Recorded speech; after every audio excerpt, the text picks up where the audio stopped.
What's up guys, it's me Pimpin' Phones, and today I will be ranking Mascot horror games. Again. So first I will do some rearrangements. FNAF 4 is getting moved into the awesome tier. And Sister Location is getting moved to mediocre tier. Also, these rankings are my opinion, so if you disagree, Hey, fuck you! Here's my 2 minutes notice, fuck you! just joking, I love you. Let's rank, shall we?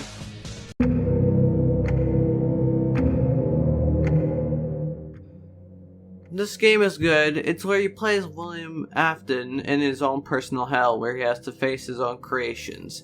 This is all run by Golden Freddy. This is a FNAF custom night, but there are 50 selectable characters. From Chica, to Bonnie, to Afton, to even Phone Guy. The whole gang's here. Mostly. R.I.P. Funtime Freddy. You will be missed. Anyway, this game is very good. There is a lot of going on. There are power-ups that help you. There are also different offices that you unlock with different high scores. A good tier.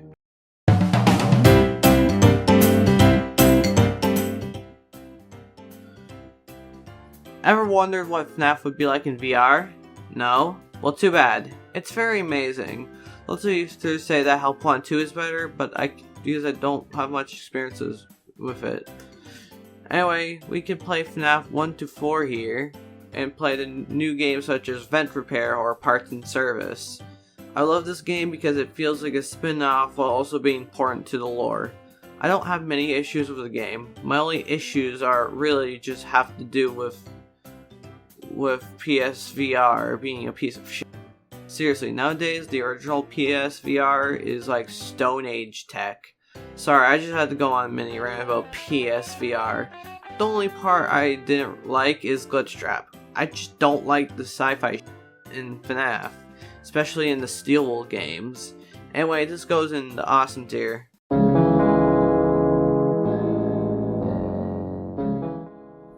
Okay, this game isn't as bad as others, but this is motherfucking Ban. So that's not saying much. It's bad, but it's at least self-aware.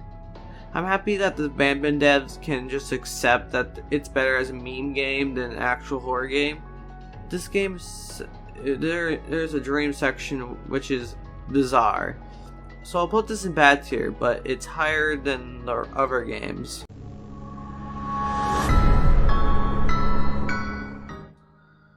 This game is so bland, it's not even funny. It's a lame game. It's the most sad excuse of a multiplayer game I have ever witnessed. Okay, let me calm down. You play as the survivors who need to do puzzles. Wow, who would have thought? There are the monsters that are Huggy Wuggy, Mommy Longlegs, and this goofy ass character. Boxy Boo is the most popular because they are overpowered. I would argue that this game is worse than Ban. It's better than Rainbow Friends, but this is going in the bad tier. I don't want to talk about this sad game anymore. I used to like this game when I was like 8. Now revisiting it as a 13-year-old, wow, this game sucks. It has the most annoying puzzles ever.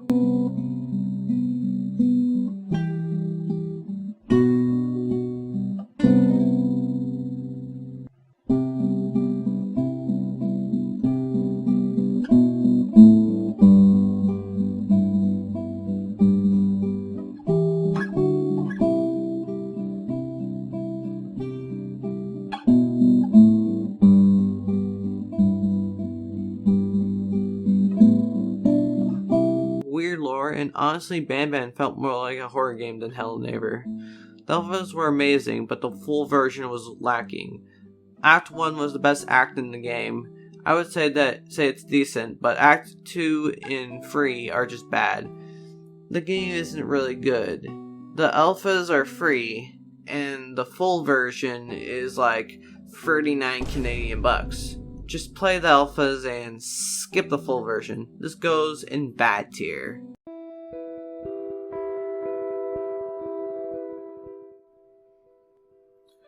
I found this game to be better than Hello Neighbor 1. This game is more like Slenderman the 8 Pages than Hello Neighbor.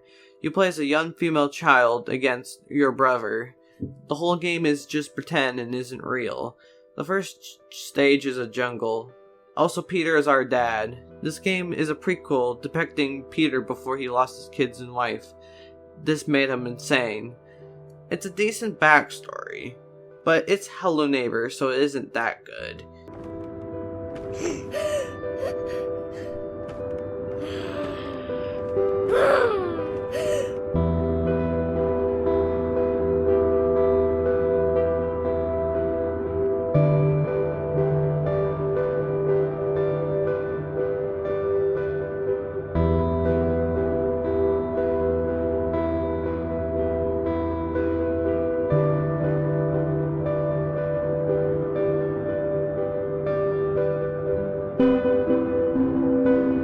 So the child gets pushed off the roof and dies. So that's the backstory. So this gonna go in mediocre tier.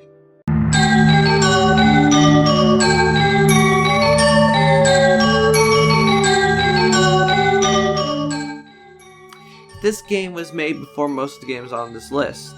Unlike the other games, this tried to capitalize off the FNAF instead of Poppy Playtime. It has you go down a hallway and you need to do certain things to get rid of the mascot characters. So it's a little bit like FNAF, like a certain game I'll talk about later. This game was rejected by the public and didn't really get far. So it's really forgettable. It's not the worst thing in the world, but it hasn't really had any impact. This game is bad and bland. So it's going to go in the bad tier.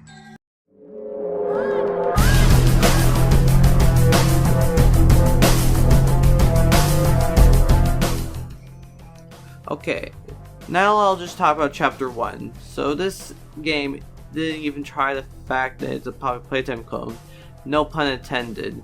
Basically, instead of a drone or grab pack, it's a needle. Basically, different doors need fluid. These fluids come in different colors. That's where the puzzle elements come in. So it has this toy that I forgot the name of. They look like tan Huggy Wuggy, and holy crap, it kind of is. It's supposed to be a cat, but if you remove those skirts, looks nothing like a cat. The box art looks cool, but it's not scary in game. I feel like this game was made for a quick buck. Correct me if I'm wrong, but I just don't see any potential. It's like 123 Slaughter Street. It was forgotten in favor of a different game. Batman has the potential to be a funny game that's bad. It's just there to bring the shit giggles. It's becoming that, but you get my point. High Time just doesn't have much potential. It just blends in with the low quality mascot horror games made after Ban Ban. So I have to say, bad tier. Sick, good one. Problem 3. Plus times equals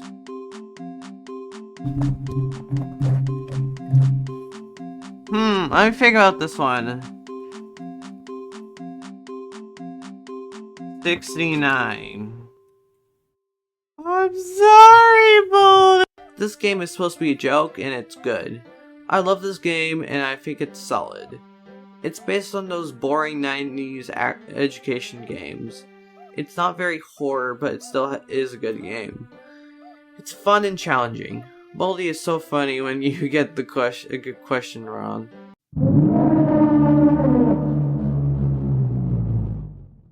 Baldi's Basics Classic Remastered only makes things better. Here are some of the characters. Playtime makes you jump 5 times to escape her, but if you mess up, you have to do it all over again. The principal of the thing sends you to detention if you misbehave. Time only extends when you repeatedly get into trouble. Gotta sweep in a living broom that sweeps you up and takes you somewhere new. There are also items like the soda that pushes Baldi, and you have to collect 7 notebooks in order to escape. There is story mode, which is the normal game, and endless mode where it's, well, endless. I think I've talked enough about Baldi's basics. This game is going to go in the good tier.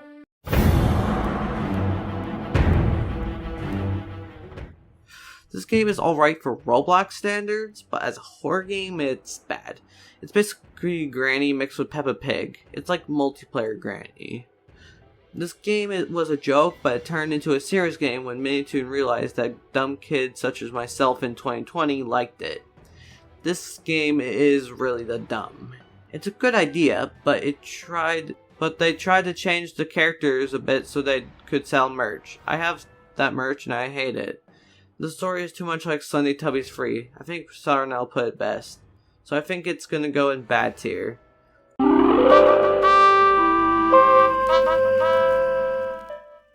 Public playtime as a whole is kind of weak. I think it has potential. See, I've used that word a couple times now. It's a good concept, but the first 2 chapters are weak. The only thing that's not going to make it go in mediocre tier is chapter 3. Chapter 1 is mediocre, chapter 2 is bad, and chapter 3 is good. So I'm going to balance it out into average tier. That's all I have to say. Some of the games are fun, but most are not. Thanks for watching this video. Join my Discord server now! So have a good day. Remember, this is just my opinion. Also, don't tag any of the devs in this video. Bye bye!